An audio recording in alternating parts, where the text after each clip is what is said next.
Well,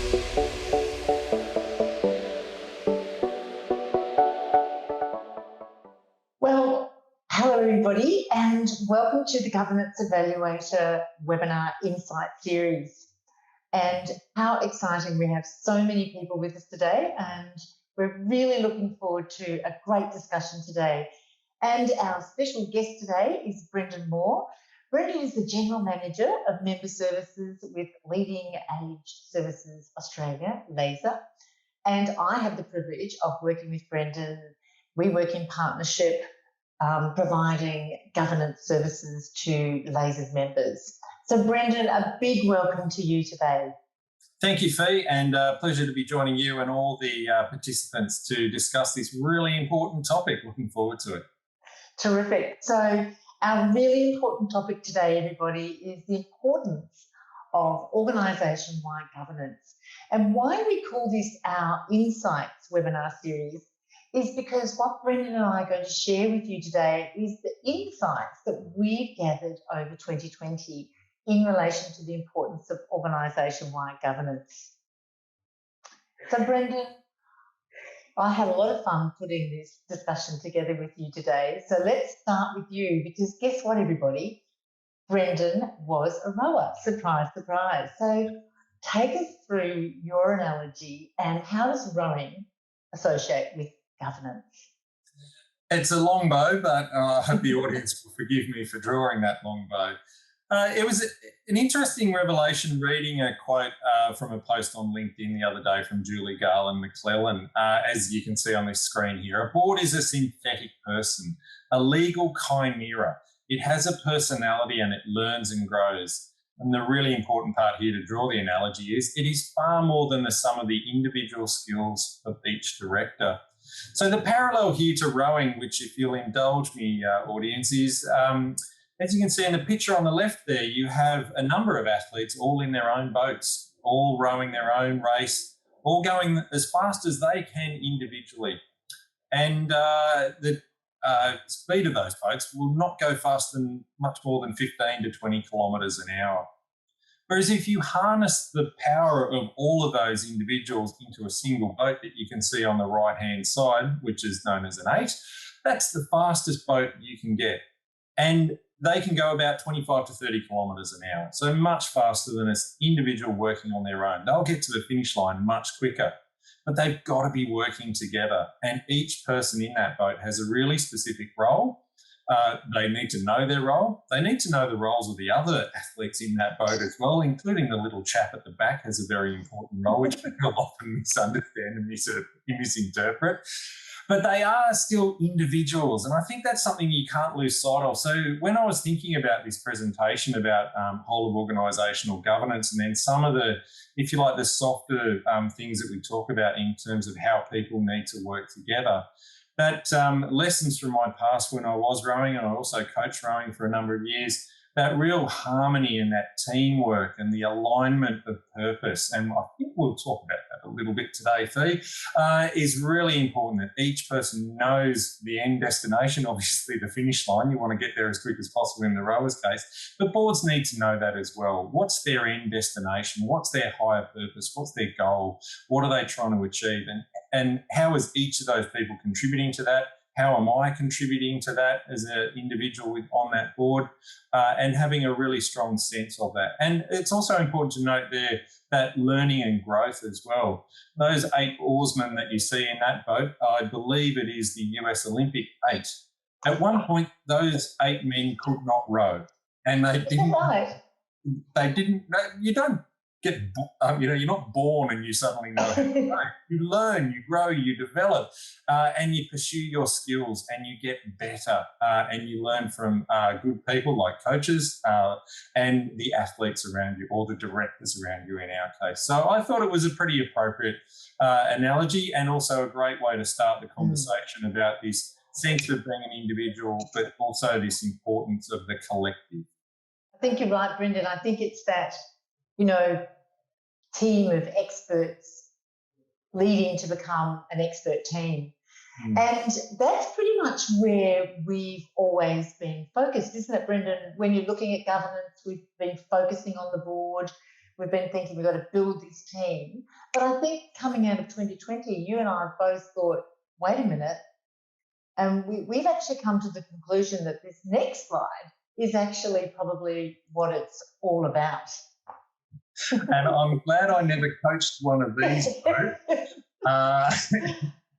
But it absolutely has changed. So it's not just the board anymore. So, it is a much broader view now that we've started learning from our interactions with a number of organisations, and particularly within the aged care sector, where obviously my focus has been. The expectations of organisations operating in the aged care sector is very much that, if you like, governance cascades throughout the organisation, right up to that sharp end of the boat where the consumers are. But it doesn't just go straight from the board to the consumers. There's obviously the two components in between, the executive and the team. And so a lot of our interactions with organisations this year, I suppose it's been revelatory for us. We've been growing as well. But really important to see how important executives are to the functioning of the board and supporting them to do their activity, but also increasingly seeing that from the regulator's perspective, that expectation that all these seats in the boat here know something about governance and how the organisation is being governed. And that's something that we've certainly detected and been encouraging amongst the aged care industry, is for that board to have that line of sight down the boat, even though they're facing the wrong way. A rowing joke there. They have that line of sight right through the organisation down to the consumer, and they're hearing the feedback coming back up to the board via the team, via the executive. And so there's a real two-way flow of information going through this organisation, and that's contributing to a whole of organisation-wide governance approach. And look, I think you're right, Brendan, and I would agree. We were quite taken aback because we've always focused on the board, and of course, this picture I think sums it up beautifully, because in actual fact, when everybody gets it together on this boat, it can go like anything. But what everybody who we've ever worked with would tell you, it's this difficult to get it together. It really is, because you can imagine just one oar in the wrong place and I would say that boat is, from my coaching experience, that is unrowable.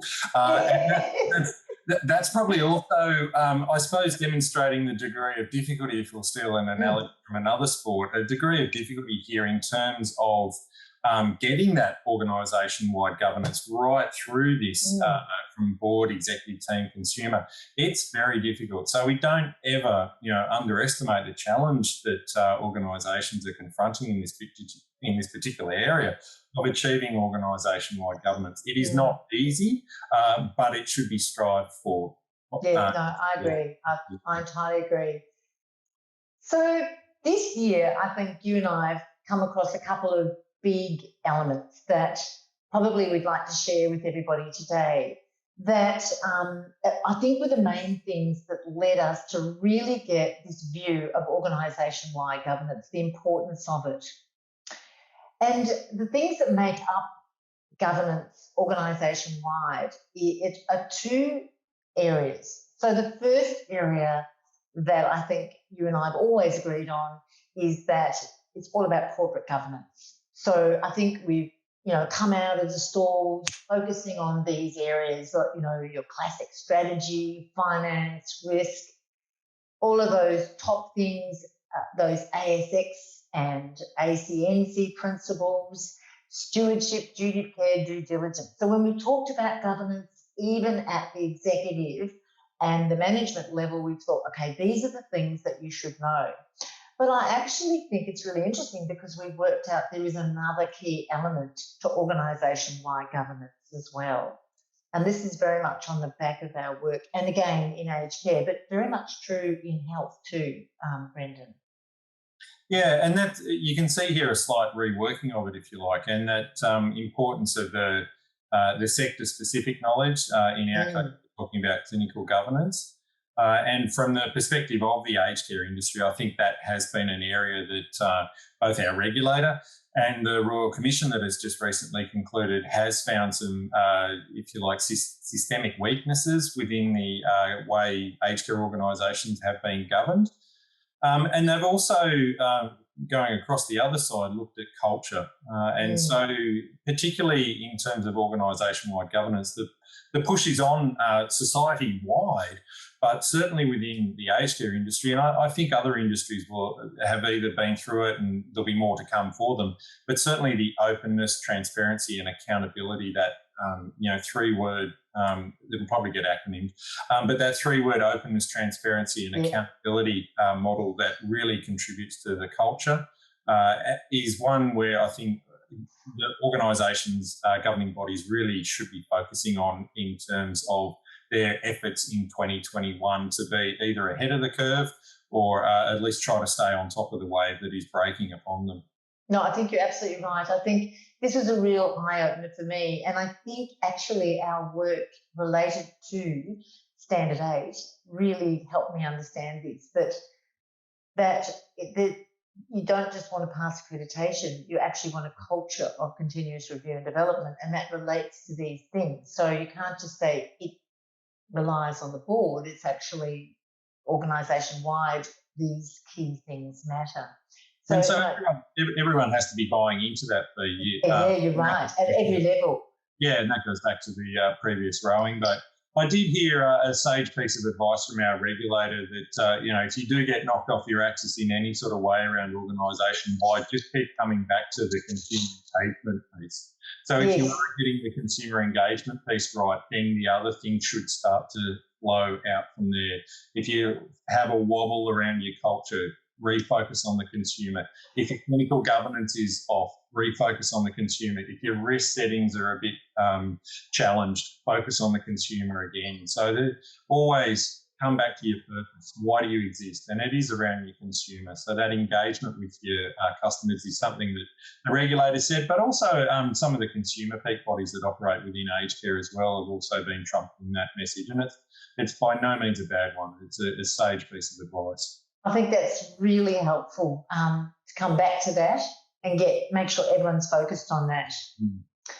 So my recollection with you over 2020 and what we talked about getting ready for our catch-up today is that there's a couple of really big ones that have actually really stood out that have helped us understand that organisation-wide need.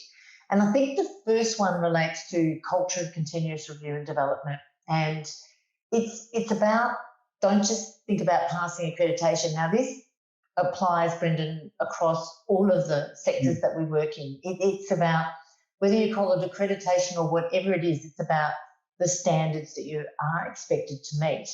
And it's about not just having a big, huge effort and passing that. It's about it being able to be available, to be looked at any point in time. And I guess the aged care Standard 8, what the Commission has said about that is they're actually looking for a culture organisation-wide focus on this, not just at the board. And I guess the other huge thing that has really stood out to us is the assurance for risk. And this has been the number one reason not only directors but management have been staying awake at night. And I think what you and I have found is this sort of mirror when we've worked with the boards and then we've worked with management and the executives, they're all feeling the same pain and the same worry. Yeah, a couple of observations on that one is the first bullet point. I'll start from there. The pass accreditation anytime, that is certainly an expectation. I mean, we still get asked at Laser by both executives, directors calling up and concerned, do we have to be compliant every day? Yeah, you do. That is the expectation of the regulator, that 365 days a year, your organisation is running a compliant organisation. The standards are generally tried to be portrayed as a minimum standard that you should be seeking to obviously pass and then exceed. So there's a little bit of a tension here that directors need to straddle that ongoing compliance mindset of being compliant every day with that culture of improvement. So it's not enough to just have a culture of continuous improvement and say that's okay to get the regulator off our backs. You actually need to be compliant, and then also be seeking to improve. Those two things need to happen in that order. You can't try to improve to be compliant, although if you're not, please do. And then the last point around the assurance for risk, there's an interesting recommendation put forward in the Aged Care Royal Commission report that directors may need to be providing attestations of service quality and care. And so I think a few more directors have been reaching for the valerian to aid sleep after reading that, because that, I think, will cause a few concerns in terms of how do you truly know. And so another piece of advice that one of the CEOs of a laser member said, that it shouldn't scare you. To provide an attestation should not scare you. You should have that level of confidence in the business now. If you don't, then you probably don't have your systems, processes, reporting, monitoring. All those settings are probably not right. So start to get that assurance now before attestation keeps you awake even further in a couple of months' time potentially. Exactly, and it's what to focus on and to look at is really important. So I guess what we've discovered, and again, this is probably mostly about aged care, but interestingly, when we work in health, in all those other areas, these things apply exactly. So when you're looking at your organisation-wide governance issues, and as Brendan just said, how you actually need to be confident and be assured, you do need to make sure that organisation-wide, what's our consumer engagement processes and systems? And now I can hear a lot of directors going, but we don't want to become too operational. No, you don't, but you actually need to know that the systems are in place and the feedback is coming back up. But what we've discovered is a lot of feedback isn't going back, and it's what you call the feedback loop. And so how do boards be assured is that, yes, information comes up, but what information is going back? What good questions are going back? How is that happening? And that's getting back to that example I gave before, the copy, which we'll get to next. But if you're not providing feedback to consumers who have given you feedback, then you're also not being accountable to them. And it's a one-way flow of communication. So in the PR speak, it needs to be a genuine dialogue. That needs to be a two-way flow of information, and you need to be showing accountability and openness and responsiveness. And that comes from the board setting that tone from the top around this is how we are going to engage with our customers. I think so. And then encouraging it to happen at every level. The next area that's incredibly important to have oversight of is what is our culture like? And is it being led not just by the board? There's a lot of rhetoric around the board leads the culture, but every level leads the culture. Executive, management, every level. And it's staff on the ground who are doing the work who experience whether or not that's true. And it's an interesting one, that, isn't it? Yeah, and staff are very attuned to what's called cognitive dissonance, where they might hear one thing but experience another. And so when you do sort of see all the bright, shiny mission, vision, value statements, and you're told this is the way you should be treated within an organisation, but that doesn't reflect your own experience, then that does contribute to cognitive dissonance. And highly likely it's also contributing to poor workplace productivity because you've got staff that are not engaged. And that certainly is an issue across aged care. I'm aware that there's been some research done a couple of years ago in a major workforce study that found significant levels of disengagement, and that comes back to culture. I think that's fantastic. Actually, I just have to share with everyone, got some fantastic notes. And in the bush nursing centres, do you know they actually already sign an attestation annually, which is fantastic. Yeah, I wasn't aware of that, Anne. So thank you for popping that into the chat. Yeah, that's really it's good. obviously happening in some industries already, and it speaks to my point. It should not be feared. No. Embrace that and get ready for it, I would suggest. And also we've got some support that, yes, the Commission actually does say that we do need to feed back. And it is not a bad thing So that feedback actually and response does happen from all of those different governance levels. Mm. The next area that we need to have oversight and be assured about is that we actually understand. First and foremost, we know what our top risks are. And it's not just enough to know that at the board committees, at the board, it must be at all levels. And again, it needs to be the latest sector top risk, not just the same old risk year in, year out. And I think you and I have seen an extraordinarily good example of this year, Brendan, with the choice versus best safe practice in aged care. Really interesting. Yeah, look, it is a really interesting area. It's one of my, if you like, personal issues du jour. I used to work at what is now called Dementia Australia, and so the issue around dignity of risk is another way of describing it. For people with dementia particularly, I've also worked in a disability department, so for people with a disability as well. Anywhere where you're dealing with vulnerable people, basically, you're straddling this issue around choice versus best or safe practice, but also throwing in the issue that some staff face as well is their own professional obligations and the duty to do the right thing by evidence or a code of conduct. So those things can really challenge your workforce in terms of that balance between allowing your clients to make choices that they want to make and continue to exercise choices, because that's also a key component of a human rights-based approach to allow people to keep making choices and don't deny them the dignity of doing so. So that's certainly an area in aged care where we're seeing some challenges around that. We're also witnessing what's been going on in the disability sector as well, just keeping an eye on things over there, because that's also probably around 10 to 15 years ahead of us, I generally say, in terms of this concept of choice versus best slash. Exactly. And organisation-wide structures, and it's really important that everybody actually understands what they are. And in this case, we're talking about organisation-wide structures for governance. And also, what is the board's role in this? And we've had a lot of feedback about that there is quite often a disconnect between what people know what the board's role is and how that all works. Yeah, I've often made a joke recently about Bismarck once said that you shouldn't see politics and sausages being made, and I sort of suggested perhaps you could add governance to that.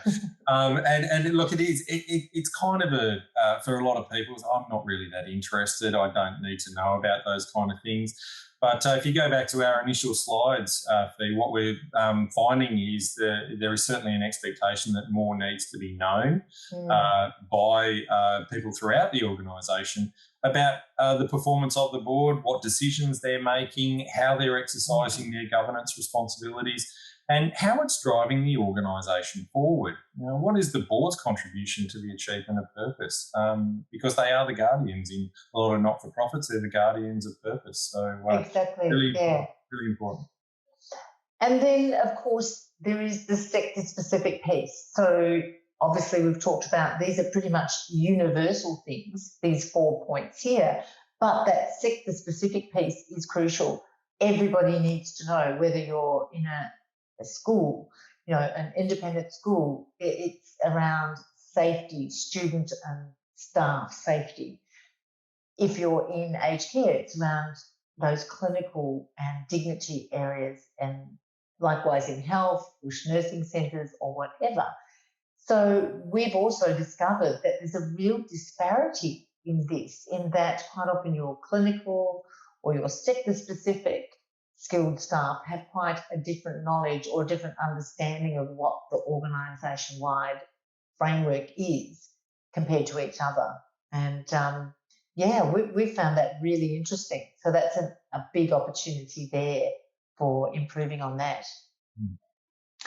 The other things that we've found some real insight into is the leadership on this is really interesting. When we get in and talk to not just boards, but actually executives and management at different levels of management, it is really interesting how people know what their own role is, but they're not specifically aware of other roles and what is their role within the organisation-wide governance framework. And therefore, it makes it very hard. Everybody, in other words, is rowing in opposite directions or only rowing in their own direction. Or they're trying to jump out and get into a single scull and march to the beat of their own drum. So, it's back to that rowing analogy. It is obviously critical that everyone has a shared understanding of what everyone's role is in that organisation and how they're contributing to the performance of the organisation, how they're contributing to the achievement of objectives. So, really important. I think that's probably one of our key insights to take away is that shared understanding is absolutely needed. And the other real key insight that we've got for people is that what do staff need to know on the ground at the coalface? Well, what they'll be expected to know is what was their experience.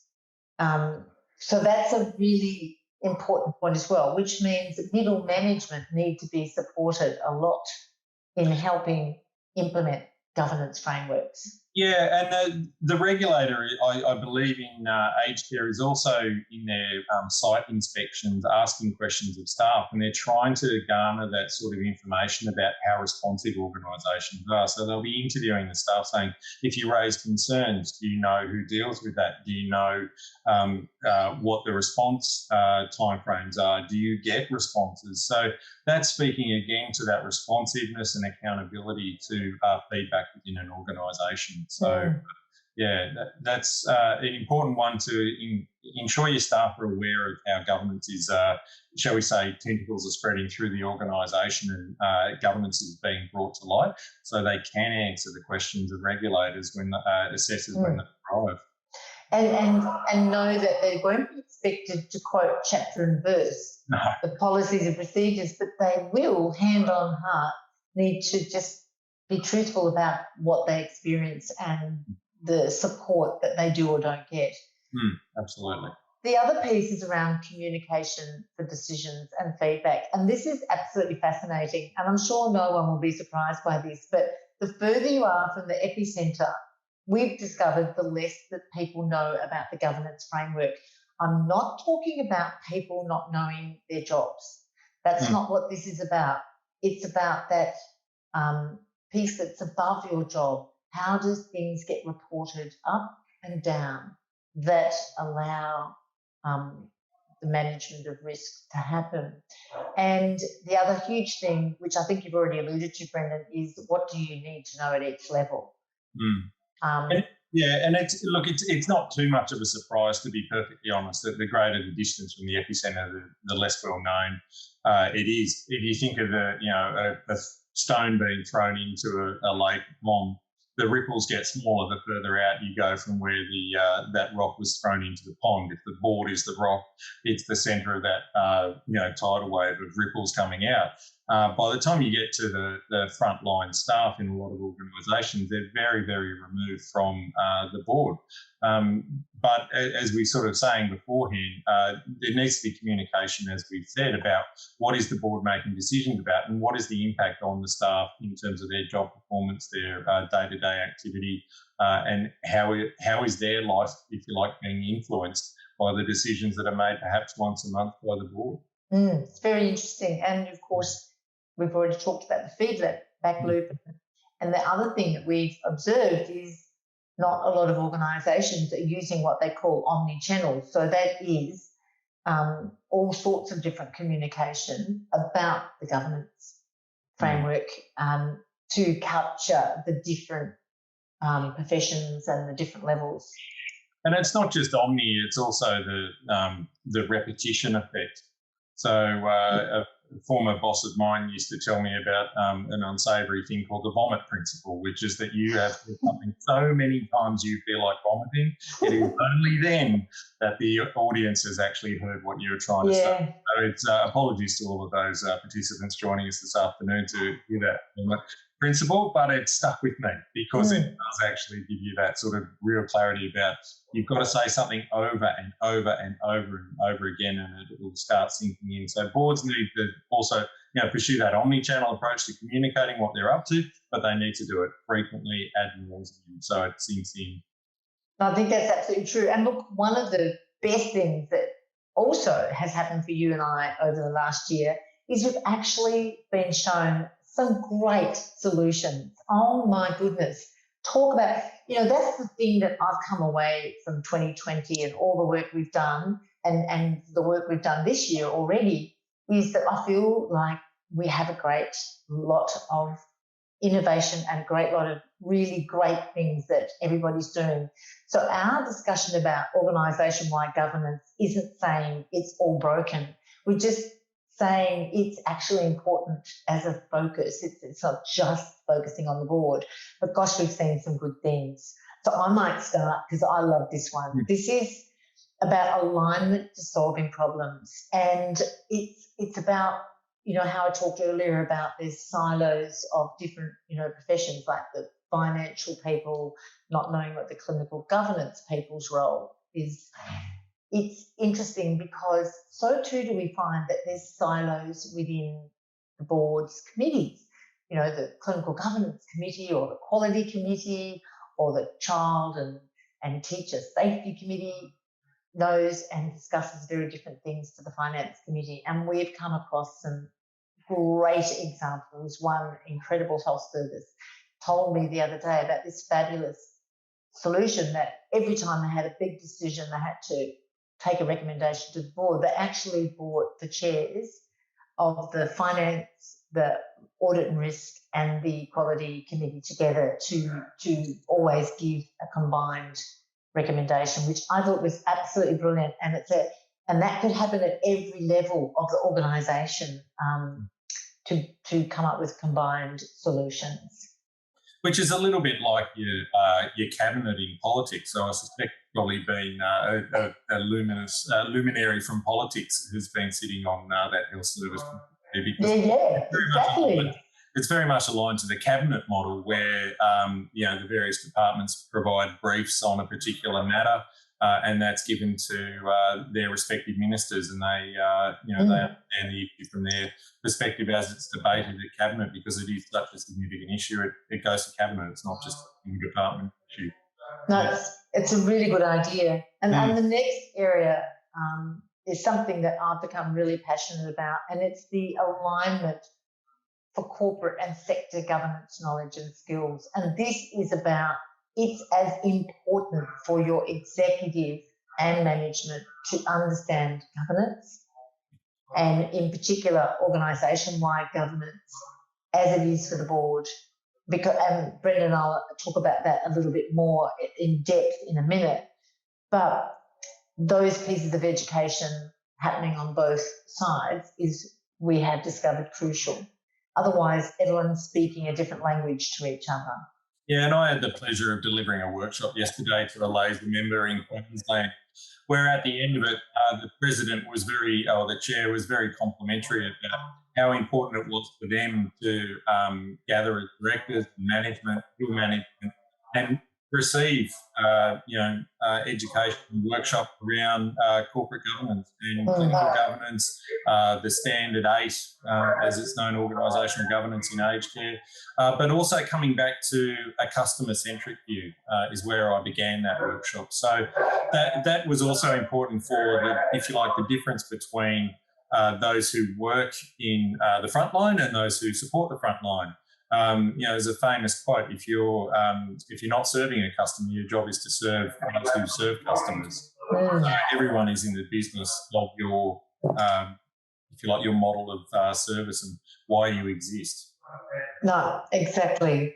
The other, that sort of does cover customer and staff feedback, but the other really good thing that we've seen is an awful lot of excellent work around helping organisations, across all of the different levels to understand what is the governance framework around those 5 key areas we've talked about today, but what is each other's contribution to purpose as well. And we've seen, some great work being done on organisations actually working out, well, what do you need to know at each level? because you clearly need to know more at an executive level than you would perhaps at a middle management level.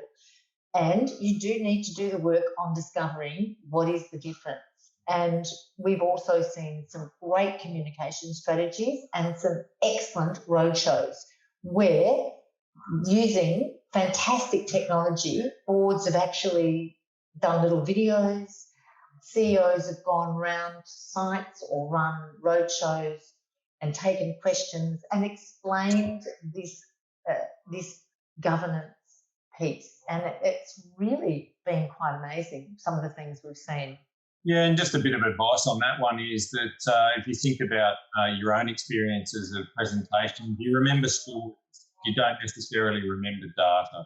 So when you are, as leaders in your organisations, you're going out doing those roadshows or you are communicating within your organisation, tell stories. It gets much better cut through and people remember that. They hold on to those stories, whereas the data, it's lost in a sea of information. Actually, Brendan, that's exactly right. In fact, we got that feedback quite a bit, didn't we? That if you want to teach the different levels of staff what, particularly are some of the risks, tell them a customer story or even ask a customer to come and talk about what it feels like from their perspective. Yeah, absolutely right. That really was a very big point.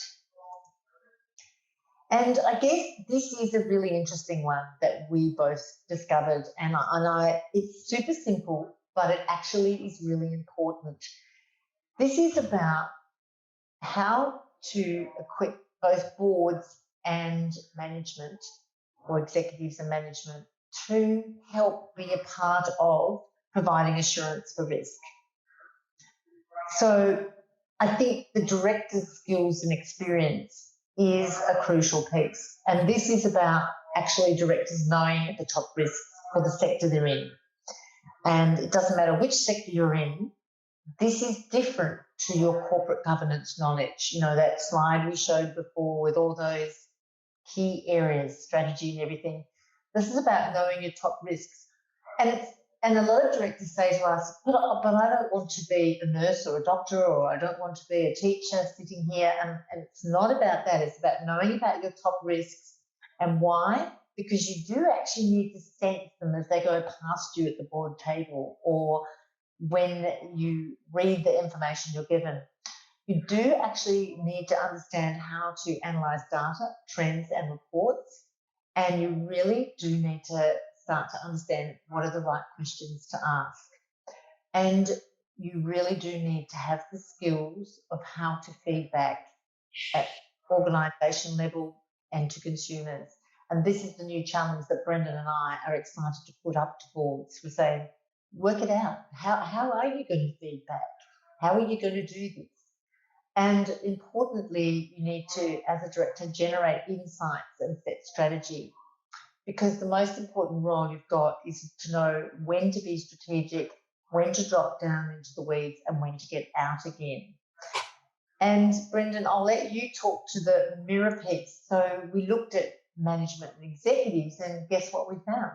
Yeah, well, just if I can quickly just go back to the director's point, again, just to reference the Aged Care Royal Commission. The Commissioner's report from one of the hearings, it was Hobart, they came up with this really, simple adage. Directors need to know the business of their business. And they found that many directors did not know the business of aged care. So that all those top 4 points essentially is understanding the business, get an understanding of the business that you're in.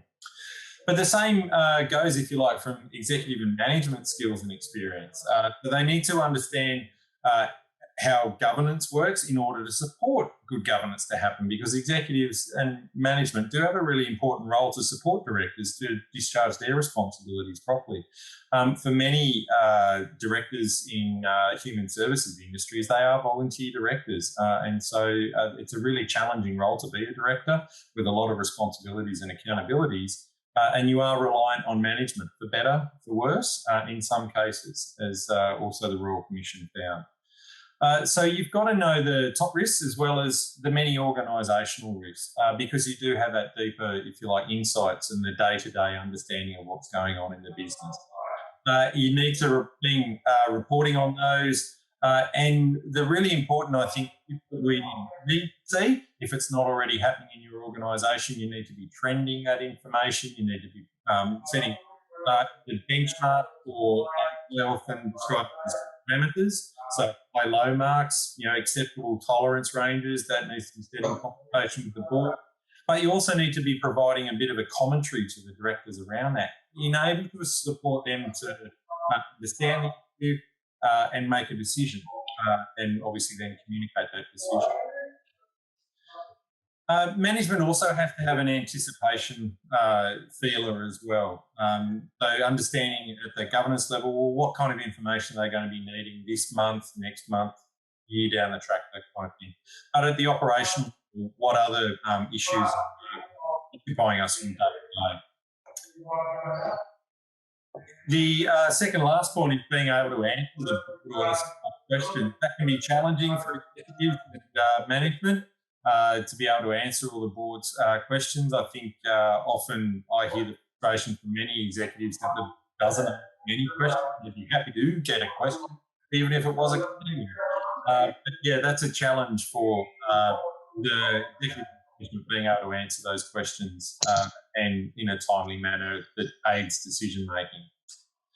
And lastly, we keep coming back to this point of feedback. And so often executives and management can be that first port of call for feedback to the consumers into receiving it, but also the deliverers the message back. They're communicating the outcome of the decision. And executives and management also have the same challenge of being strategic. That's also a role that they have to play.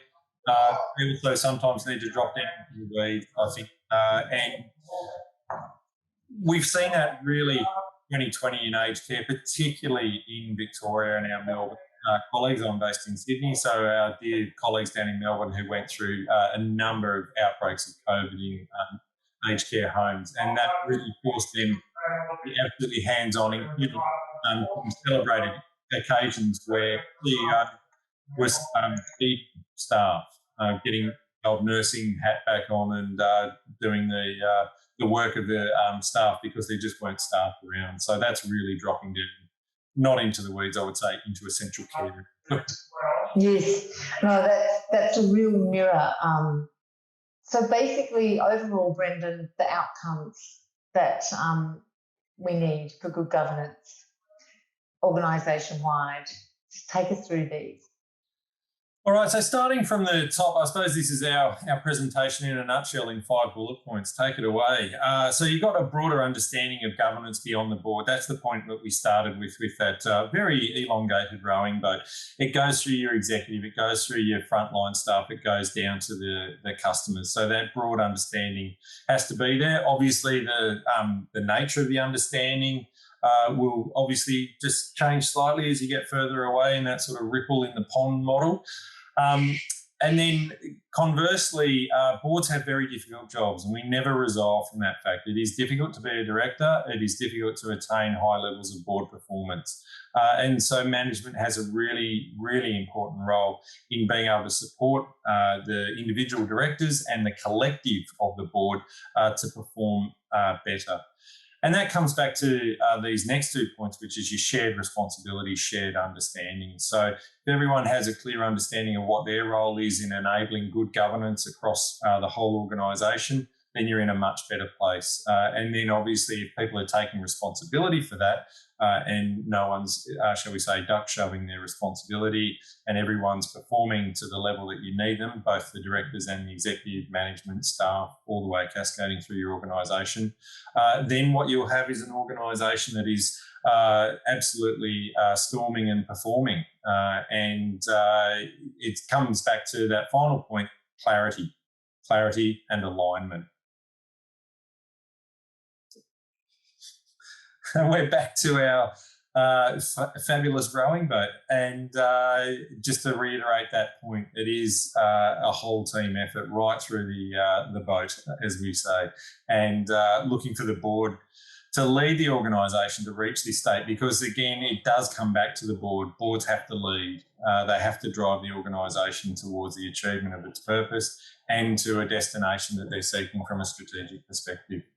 No, I think that's so true. So what a fantastic discussion today, Brendan. Thank you so much. It's my absolute mission this year with you to focus on organisation-wide governance, and I think it's going to make a big difference. And I really look forward to being part of this movement. And Brendan, we just wondered if anybody had any questions today about organisation-wide governance. And I see somebody's raised their hand. If there's any questions, or would people like to write questions? And while we're waiting for those, is there any questions in particular that you get from people, Brendan, about organisation-wide governance? Have you got a view about the influence of donors on board decisions making and governance? So that's in the not-for-profit sector. Yes. Yeah. Good question.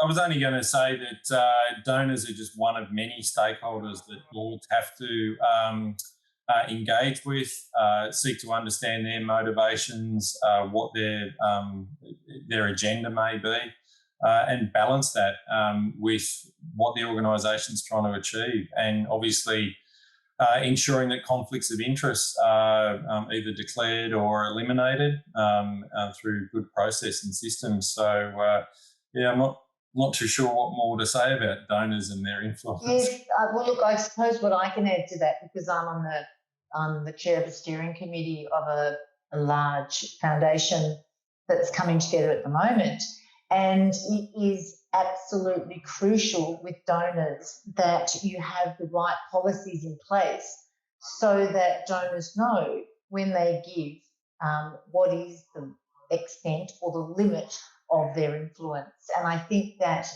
in this case, it comes back to the good governance around the policies, donor policies and procedures that you have in place. And if you do have an issue with that, it's really important to have a look at some of those policies and make sure that your policy covers you so that you actually are not impacted badly by that.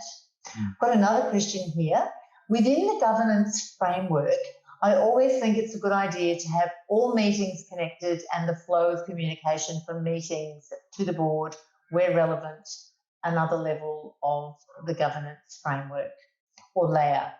I think that's really good. Brendan, you probably agree with that. That's about, the information freely flowing back to everybody. Yeah, I suppose the only cautionary tale there is beware of volume and ensuring that your board is not overloaded with papers from a whole vast array of meetings.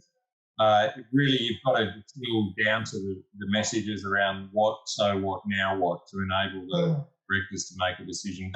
Don't be providing papers to them for the sake of providing papers or protecting your derriere.